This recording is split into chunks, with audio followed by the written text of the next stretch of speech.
What's up, slackers? Welcome to Book Cheats. Today we'll be talking about Animal Farm Chapter 7. So at the beginning of this chapter, they're starting to reconstruct the windmill. They decide to make the walls 3 feet thick instead of the 8 inches that they had made it before, when it got destroyed. Because the animals were working so hard on the windmill, they weren't able to work as much on the crops. Then they started having a lot less food. The humans began to spread rumors that the animals were going to starve to death. So, to get rid of this rumor, Napoleon enacted a plan. They filled their food buckets mostly with sand, and on top of the sand they put food. Then, when Mr. Whymper came by the farm, he saw the food buckets, and he was able to report to the outside world that the animals were doing fine. During this time, Napoleon just hid in the farmhouse and kept his dogs on watch. Napoleon made a contract with Mr. Whymper to sell 400 eggs a week. This would make sure that they could have money to buy food so they could survive. At this request, the hens protested, claiming that it was murder. This was the first sign of rebellion ever since the animal farm had begun. 3 young black hens began to lay eggs on top of the roof, which would tumble down and break.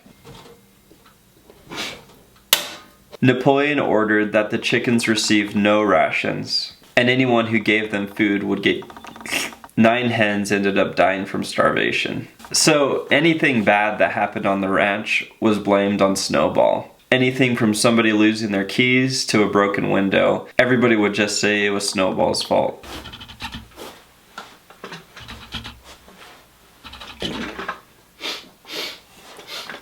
Snowball? Damn it, Snowball! Damn, Snowball. Napoleon said that he was going to go on an investigation of Snowball's behavior and sniffed around and declared that Snowball had been there. A few days later, the pigs declared that they found documents that said that Snowball had sold out to Mr. Frederick and was planning to overthrow the animal farm.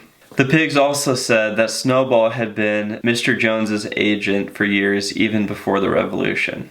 Now this was a little too big for the animals to swallow. Most of the animals doubted all these statements because they remembered how bravely Snowball had fought in battle. Squealer the pig sweet-talked most of the animals into believing these statements, but Boxer was the one who doubted most of all. He remembered how Snowball had gotten shot and fought really ferociously in battle. He tried to raise these concerns, but was shut down by Squealer's smooth words. Boxer just decided to go back to his mantra, Napoleon is always right. 4 days after this incident, Napoleon came out of the house and let out a scream. Immediately, the dogs rushed out, attacking 4 pigs and attacking Boxer. Boxer used his huge legs and kicked and beat up the dogs and stomped one dog on the ground. Boxer looked towards Napoleon, and Napoleon instructed him to let the dogs go. Boxer did. Napoleon then addressed the 4 pigs whom the dogs held down. Napoleon asked them if they had anything to confess. The 4 pigs said that they had been in contact with Snowball, and that Snowball had been in league with Mr. Jones from the start, and that he was conspiring with Mr. Frederick to overtake the farm.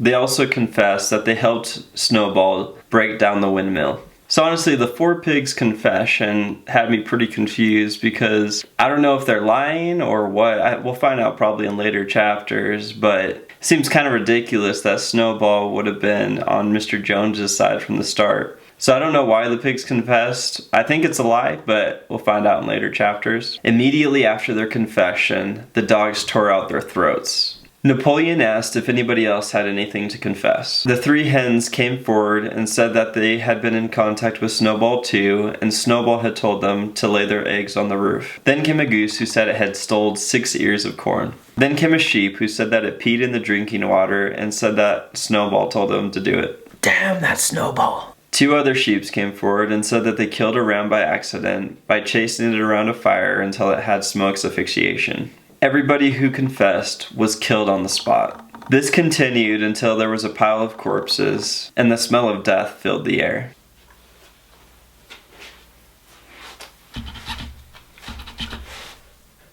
Sometimes in the middle of the night, I like to milk myself.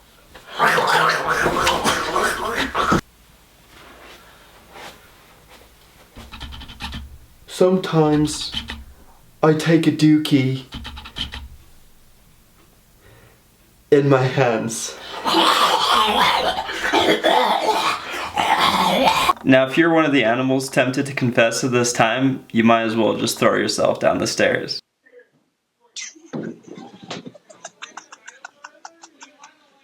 These had been the first murders of animals since Mr. Jones. Boxer thought that he and the other animals must have done something wrong and determined to wake up an hour earlier and just work harder. Clover at this time goes out in the field and remembers how the animal farm was supposed to be, how every animal was supposed to be equal. Clover couldn't express her feelings and instead sang Beasts of England in a mournful way. Several other animals joined in the solemn singing, and as they ended their song, Squealer came up to them and reported that the song Beasts of England was now outlawed. One of the animals asked why, and Squealer said that it wasn't needed anymore, that the revolution was over with the death of the traitors. Nobody protested because they were afraid to get killed. The pigs told the animals that a new chant would replace Beasts of England. Animal Farm, never through me shalt thou come harm. And that concludes the chapter. Thanks again so much for watching. Please leave a like and subscribe. It really helps my channel out. If you have any questions from your homework, leave a comment down below. Let me know if you have any book suggestions to read. You guys have a great day and slack on. Sometimes I like to touch my wheat just for fun.